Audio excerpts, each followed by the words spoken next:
আসসালামু আলাইকুম।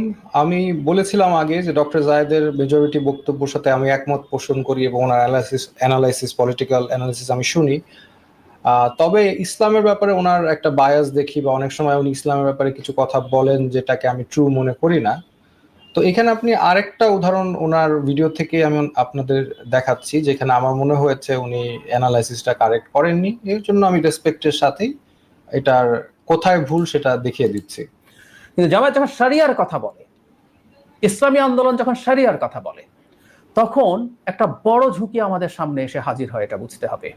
আন্তর্জাতিক সম্প্রদায়ের কাছে এই বার্তা পৌঁছে দেওয়া যাবে বাংলাদেশে ইসলামী শরিয়া কায়েম করার মতো দল ক্ষমতায় আসছে, সুতরাং বাংলাদেশের অতি ডান ট্রান্সফরমেশন হচ্ছে। এগুলো এখন এখানে বেশ কয়েকটা পয়েন্ট আছে। প্রথম পয়েন্ট হচ্ছে আন্তর্জাতিক সম্প্রদায় বলতে কিন্তু উনি আসলে আন্তর্জাতিক সম্প্রদায় মিন করছেন না। আন্তর্জাতিক সম্প্রদায়ের মধ্যে সৌদি আরব আছে, ইউএই আছে, কাতার আছে, ব্রুনাই আছে, ইন্দোনেশিয়া আছে, এবং এসব দেশ ফর এক্সাম্পল ইন্দোনেশিয়া সারিয়ার দিকে মুভ করছে, কিছু জায়গায় কিছু এরিয়াতে রিজনে তারা মুভ করছে। ব্রুনাই চেষ্টা করছে মুভ করার জন্য, তারা সবাই কিন্তু মুভ করছে। তো এই তারা কি আন্তর্জাতিক সম্প্রদায়ের মধ্যে পার্ট না? উনি আন্তর্জাতিক সম্প্রদায় ওয়ার্ডটা ইউজ করলেন, যদিও আসলে আমি বিং পেডান্টিক, আসলে এগুলো প্রত্যেকটা জিনিস কথা বলার মধ্যে ধরাটা ঠিক না। তারপরে উনি যখন আন্তর্জাতিক সম্প্রদায়ের কথা বলেছেন, হি ইজ মিনিং ওয়েস্টার্ন, যে সাদা চামড়া কলোনিয়ালিস্টরা, মানে কলোনাইজাররা, যারা আমাদেরকে 200 বছর সেকুলারিজম দিয়ে নির্যাতন করেছে। আপনি যদি শশী থারুরের বইটা দেখেন, দি এরা অফ ডার্কনেস, ওইখানে কথাটা বলতে খারাপ লাগলেও ওইখানে উনি লিখেছেন যে মেয়েদের ব্রেস্ট, তারা নিপেলগুলি ব্যাম্বুর মধ্যে দিয়ে দিয়ে ছিঁড়েছে। এই ধরনের সেকুলারিজম ব্যবহার করে, তাই এই ধরনের নির্যাতন, শশী থারুরের বুক, আমার কথা না, এখানে দেখেছেন। তো উনি ওনাদের কথা মিন করেছেন যে ওনারা মাইন্ড করবে যে ওই আমরা যদি এখানে সারিয়ার কথা বলি তাহলে ওইসব দেশ মাইন্ড করবে। কিন্তু আসলেই কি তারা মাইন্ড করে? আপনি দেখেন সৌদি আরবে যদি যান, ওখানে তো সারিয়া আছে। মানে এখন আপনি বলতে পারেন পারফেক্ট শরিয়া নাই, বাট পারফেকশন ইজ নোওয়্যার। শরিয়ার কোথাও আসলে এরকম জিনিসটা না যে পারফেক্ট হইতে হবে, জিনিসটা এরকম না। Nothing is perfect, but Saudi আরবে সারিয়া আছে। আমেরিকা কি কেয়ার করে? মানে ইউএসএ, ইউকে, কোনো ওয়েস্টার্ন কান্ট্রি, নেটো কান্ট্রি কি মানে সৌদি আরবের পিছিয়ে কিছু করে? ওদের সাথে তো ভালোই সম্পর্ক। সারিয়া ইজ নট দ্য প্রবলেম, আপনার দুর্বলতা ইজ দ্য প্রবলেম। আপনি আপনার যে কোনো আইডেন্টিটি নাই, আপনার যে আত্মপরিচয় নাই, শক্তি নাই, কোনো কিছুই নাই, সেটা সমস্যা। হ্যাঁ, কিভাবে সৌদি আরব শরিয়া চালাচ্ছে, আর আমরা যদি চাই তাহলে প্রবলেম। আরেকটা আরেকটা উনি ট্যাগিং করলো। উনি নিজে সবসময় বলে থাকেন যে উনি ট্যাগিং এর রাজনীতি পছন্দ করেন না, কিন্তু এই ক্ষেত্রে উনি নিজেই ট্যাগিং করলো। ট্যাগটা কি করলো? যারা সারিয়া চায় বা সারিয়ার কথা বলে তারা ফার রাইট। এখন আমরা দেখি বাংলাদেশের কত পার্সেন্ট মানুষ সারিয়া চায় according to international research, Pew research অনুযায়ী আমরা দেখি কত মানুষ বাংলাদেশে সারিয়া চায়। দেখেন, 82%, এটা 2013 সালের আন্তর্জাতিক গবেষণা, ওয়েল রেসপেক্টেড ইন্টারন্যাশনাল মানে রিসার্চ, যেটা বলে 82% অফ বাংলাদেশ ওয়ান্টস সারিয়া ল বাংলাদেশে। হ্যাঁ, তো তার মানে ডক্টর জায়েদ কি বলতে চাচ্ছে? বাংলাদেশের 82% মানুষ ফার রাইট। এটা কমপ্লিটলি ননসেন্সিক্যাল পয়েন্ট। উনি যদি কোনো ইসলামিক রাজনীতি দলের কোনো পার্টিকুলার মতাদর্শের সাথে এক না হয়ে থাকেন বা কোনো ইন্টারপ্রিটেশনের সাথে এক না হয়ে থাকেন, হতেই পারেন। উনি ইসলামী আন্দোলনের ব্যাপারে বলুক, নো প্রবলেম, জামাতের ব্যাপারে বলুক, নো প্রবলেম, বাট উনি কিন্তু বলছে ডিরেক্টলি সারিয়ার এগেনস্টে। এখন যে সারিয়া বিলিভ করেন না বা সারিয়ার সাথে এক, মানে আমি যখন নামাজ পড়বো এটাও তো সারিয়া, আমি কোরবানি দিচ্ছি এটাও সারিয়া, আমার মসজিদে আজান দেওয়া হচ্ছে এটাও সারিয়া, সবকিছুই সারিয়া। এখন এই সারিয়ার বিরুদ্ধে যখন উনি কথা বলেন যে বাংলাদেশে উনি আসলে চাচ্ছেন না সারিয়া হোক, কারণ এটা নাকি খুব ডেঞ্জারাস বার্তা দেয়।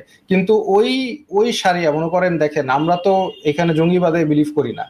আল কায়দার থেকে একজন মানে ছিলেন, সে ওখান থেকে এখন সিরিয়া জয় করে প্রেসিডেন্ট হয়েছেন, ট্রাম্প আবার তার সাথে যে হ্যান্ডশেক করে আসছেন, তখন কিন্তু মানে উনি সারিয়া চায় না এগুলি ম্যাটার করে নাই। তো মূলত আসলে আমাদের আত্মপরিচয়, আমাদের ইতিহাস, আমাদের গোলামির যে মেন্টালিটি, আসলে আমি আবার একটু বলে নেই যে আমরা ব্রিটিশ আইনে চলি। আজকে যদি আমরা বলতাম যে আমরা ব্রিটিশ আইন না, আমরা হচ্ছে মানে ইউরোপিয়ান যে ল দিয়ে চলে, কমন ল, রোমান ল যেগুলি আছে, সেগুলি নিয়ে কথা বললে প্রবলেম নাই। আপনি রোমান ল আনতে পারেন, কমন ল বাদ দিয়ে, কোনো ডক্টর জাহেদের কোনো প্রবলেম হবে না। আমি যদি বলি সোশ্যালিস্ট ল বলি তাহলেও প্রবলেম হবে না, চাইনিজ ল বলে প্রবলেম হবে না। প্রবলেমটা হচ্ছে সারিয়া।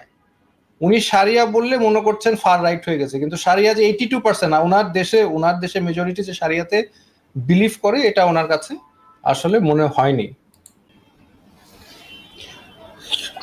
ওনার আরেকটা বক্তব্য শুনি, একই ভিডিও থেকে আরেকটা বক্তব্য শুনি, এটাও একটু বিশ্লেষণ করার প্রয়োজন বলে আমি মনে করছি। দেখি উনি কি বলেন। অনেক আগে বলতাম, আবারও বলছি, যদি আইডেন্টিটি বা আইডিওলজিক্যাল পলিটিক্স আমাদের সামনে এসে প্রধান হয়ে দাঁড়ায়, জনগণের ওয়েলফেয়ারের আলাপ চলে যায়। আচ্ছা, আরো আগানোর আগে জিনিসটা বলে নেই, হচ্ছে first of all identity politics বামপন্থীরা করে। হ্যাঁ, আইডেন্টিটি পলিটিক্স মূলত বামপন্থীরা করে, এবং ওয়েস্টার্ন ওয়ার্ল্ডে আমরা কিন্তু যখন আমরা কাউকে অ্যাকিউজ করি আইডেন্টিটি পলিটিক্স করো, উই আর বেসিক্যালি মানে ওয়েস্টার্নরা ইউজুয়ালি কনজারভেটিভ লিবারালদেরকে বলে যে আপনারা আইডেন্টিটি পলিটিক্স করতেছেন, and that's not good. But somehow বাংলাদেশে এটা রিভার্স হয়ে গেছে, বা ডক্টর জায়েদ এক ধরনের বয়ান সৃষ্টি করার চেষ্টা করছে যে সামহাও ডানপন্থীরা আইডেন্টিটি পলিটিক্স করে, বাম অ্যাকচুয়ালি লেফট উইং যারা লিবারাল যারা তারাই মূলত আইডেন্টিটি পলিটিক্স করে।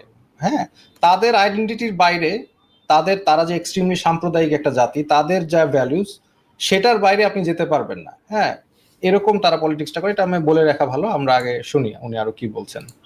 যায় দলগুলো অথচ হওয়ার কথা ছিল নির্বাচনকে সামনে রেখে যে তারা আমি তোমাকে এটা করব, এটা দেবো, আমি শিক্ষা এটা করব, স্বাস্থ্য এটা করব, সামাজিক নিরাপত্তা এটা করব, আমি এভাবে দারিদ্র দূর করব, আমি এভাবে এমপ্লয়মেন্ট জেনারেট করব তোমার জন্য, আমি ভবিষ্যতে এই দেখছি তোমার জন্য ইনফ্রাস্ট্রাকচার এভাবে ডেভেলপ করব।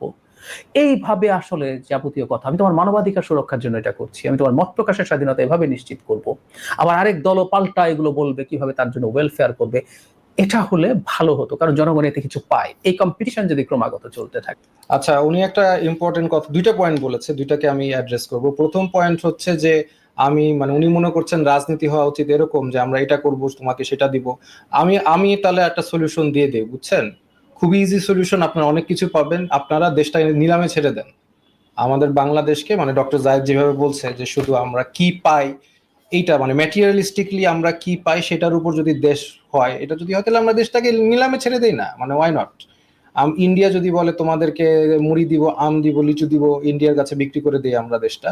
আমেরিকা যদি বলে আমাদেরকে আরো বেটার ফ্যাসিলিটি দিবে, বিক্রি করে দেই। তাই না? ওনার কথা শুনে তো এরকমই মনে হচ্ছে। কি পাবো সেটার উপর নির্ভর করে মানে রাজনীতি হওয়া উচিত। বিকজ কি, কেন জানেন? কারণ যে মূল যে ভ্যালুজ, যেই ভ্যালুজ উপর দেশ চলছে সেটা লিবারাল। সো ওনার এখানে কোনো প্রবলেম নাই। আসলে বিষয়টা হচ্ছে একটা দেশ একটা কিছু ভ্যালুজের উপর আমরা দেশ ক্রিয়েট করি। যদি ভ্যালুজ গুলো না থাকে তাহলে দেশ ক্রিয়েট করার কোনো কারণই নাই, তাই না? মনে করেন আমেরিকার legal system, Indian legal system, ইন্ডিয়ার সেকুলার সিস্টেম আমরা মানি না, এই জন্যই তো আমরা বাংলাদেশ। যদি ওদের লিগাল সিস্টেম, ওদের ভ্যালুজ যদি আমরা মানি, জাস্ট আম জাম লিচু, এই জন্যই যদি দেশ হয়, তাহলে তো ওদের সাথে যোগ দিয়ে দিলেই হয়। দেশের কি প্রয়োজন? আপনি যদি বাংলাদেশকে জিজ্ঞেস করেন, বাংলাদেশিদেরকে, যে আপনাদেরকে বেটার ভাত দেওয়া হবে, তরকারি দেওয়া হবে, কিন্তু আপনি ইন্ডিয়া হবেন, ইন্ডিয়ার সাথে যোগ দিতে হবে, দেখেন তো কত পার্সেন্ট মানুষ এগ্রি করে? নো, মানুষ মেজরিটি বাংলাদেশের 90%, একটা ফকির, একটা রিক্সাওয়ালা, যতই হোক, যতই দেন, সে কোনোদিন অন্য দেশের পার্ট হতে চাবে না। Because it's not just about আম জাম কাঁঠাল লিচু, আমরা কি পাই ম্যাটেরিয়ালিস্টিক্যালি কি পাই, it's not about that. It's about আমাদের কি ভ্যালুজ দ্বারা আমি কি পলিসি আমি দেশে চালাচ্ছি, কি ভ্যালুজ আমার দেশে আছে। ভ্যালু এখন এটা যদি আইডিওলজি হয় তাহলে সবই তো আইডিওলজি। অবশ্যই আমাদের যে কি পাওয়া উচিত বা কি আমরা চাচ্ছি, কি ভ্যালুজ আমরা চাচ্ছি, সেটা তো অবশ্যই আমরা বলবো। আইন, আমাদের যে পার্লামেন্ট, সেখানে তো আইন তৈরি হয়, কি আইন হবে সেটা নিয়ে তো ডিসকাশন আছে। ওইখানে উনি আরেকটা পয়েন্ট বললো, হিউম্যান রাইটস, মানবাধিকার। উনি কিভাবে জানেন যে মানবাধিকার? এটা নিয়ে অবশ্য আমি আগেও আলোচনা করেছি। উনি কিভাবে জানেন মানবাধিকার কি? উনি মানবাধিকার বলতে বোঝেন পশ্চিমাদের দেওয়া ওয়েস্টার্ন হিউম্যান রাইটস। এখন আমার মানবাধিকার যে আসে ইসলাম থেকে, কোরআন থেকে, আল্লাহ আমাকে মানবাধিকার দিয়েছেন, সেই মানবাধিকার আসে কোরআন থেকে। এখন এই মানবাধিকার আমি পেতে চাই বাংলাদেশে, এই বয়ান উনি শুনতে চান না, বা ওনারা শুনতে চান না। আমি তো মানবাধিকার চাই। আপনার যে মানবাধিকারের ডেফিনিশন, যে আপনাদের যে সাদা চামড়ারা দিয়ে গেছে, কলোনিস্টরা দিয়ে গেছে, সেটার উপর আপনি কাজ করছেন। আমাদের যে অধিকার আছে, আমাদের যে মানব অধিকার আছে, যেটা কোরআন এবং সুন্নাহ থেকে আসে, সেটা আপনারা আমাদেরকে ডিনাই করছেন। কিন্তু যখনই আমরা বলবো যে আমাদের মানব অধিকারটা আপনারা দেন, আপনারা কেন আমাদের মানব অধিকারের বাধা দিচ্ছেন, তখন আপনারা বলছেন যে এটা এটা আইডেন্টিটি পলিটিক্স। অ্যাকচুয়ালি না, আপনারা অলরেডি আইডেন্টিটি পলিটিক্স করতেছেন, বিকজ আপনাদের পলিটিক্সই হচ্ছে, আপনাদের আইডেন্টিটি হচ্ছে একটু ওয়েস্টার্নাইজড। আরেকটা শেষ বিষয় বলে নেই, উনি হচ্ছে বলছেন যে উদার গণতান্ত্রিক ব্যবস্থা আমেরিকায় কনজারভেটিভরা জিতছে, ইউরোপিয়ান কনজারভেটিভরা জিতছে, এটাকে ওনাকে প্রবলেম মনে হচ্ছে। আপনি একটু মানে ওনার একটু অ্যানালাইসিস করা উচিত, কেন কনজারভেটিভরা সব জায়গায় জিতছে। আপনার কনজারভেটিভরা আমেরিকা, ইউরোপে মেজরিটি দেশে জিতছে কেন? বিকজ লিবারালরা এতটাই সাম্প্রদায়িক, এতটাই মানে ফ্যাসিস্টদের মতো আচরণ করে যে মানুষ ফেড আপ। আমি আমার বন্ধু বান্ধব আছে আমেরিকায় যারা সবসময় ডেমোক্র্যাটদের ভোট দিয়েছে, কিন্তু এবার ওরাও ট্রাম্পকে ভোট দিয়েছে, সবাই দিয়েছে। ওয়াই? বিকজ বামপন্থীদের আইডেন্টিটি পলিটিক্স, উগ্রবাদিতা, এটা ইনটলারেবল হয়ে গেছে। এই জন্যই মূলত মানুষ মানে বামপন্থীদের থেকে মুখ সরিয়ে নিচ্ছে। সো উনি যেটাকে বলছে প্রবলেম, হ্যাঁ আমরা তো অবভিয়াসলি সবার দেশের কিছু ভ্যালুজ আছে, সবার সার্থকতা আছে, কিন্তু মেজরিটি মানুষ যখন কনজারভেটিভদেরকে পছন্দ করা শুরু করেছে, কারণ আমরা আসলে উদার এবং লিবারালরা আসলে সাম্প্রদায়িক, এইটা উনি অ্যাড্রেস আসলে করছেন না। এনিওয়েজ, আমি আর এই বক্তব্য আরো দীর্ঘ করব না, আমি এখানেই শেষ করছি। আসসালামু আলাইকুম।